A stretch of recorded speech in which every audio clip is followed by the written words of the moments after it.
கோவையில் மின்சாரம் தாக்கி ஆண் யானை பலி, வன ஆர்வலர்கள் பெரும் அதிர்ச்சி.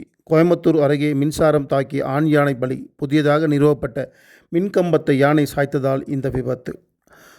கோயம்புத்தூர் வனப்பிரிவு போலம்பட்டி ரேஞ்சுக்கு உட்பட்ட போலம்பட்டி பிளாக் 2 காப்புக்காட்டில் இருந்து சுமார் 500 கிலோமீட்டர் தொலைவில் காட்டுக்கு வெளியே உள்ள குப்பேபாளையம் கிராம பகுதிக்கு அருகில் புதியதாக அமைக்கப்பட்டிருந்த மின்கம்பத்தை ஒரு ஆண் யானை சாய்த்ததில் மின்சாரம் தாக்கி பரிதாபமாக உயிரிழந்தது.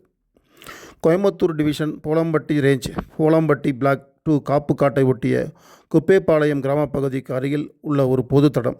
விபத்துக்குள்ளான காரணம், அந்த பொது தடத்தில் புதிதாக எலக்ட்ரிக் லைன் மற்றும் மின்கம்பங்கள் நிறுவப்பட்டிருந்தன. இன்று அதிகாலை அந்த வழியே வந்த ஒரு ஆண் யானை அவ்வாறு நிறுவப்பட்டிருந்த ஒரு மின்கம்பத்தை சாய்த்து உள்ளது.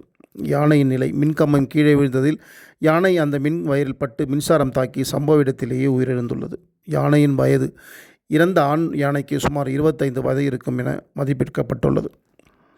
இந்த புது தடத்தை ஒட்டியுள்ள தோட்டத்து உரிமையாளர் இன்று அதிகாலை 5 மணிக்கு யானை இறந்து கிடப்பதை பார்த்து வனத்துறைக்கு தகவல் தெரிவித்தார்.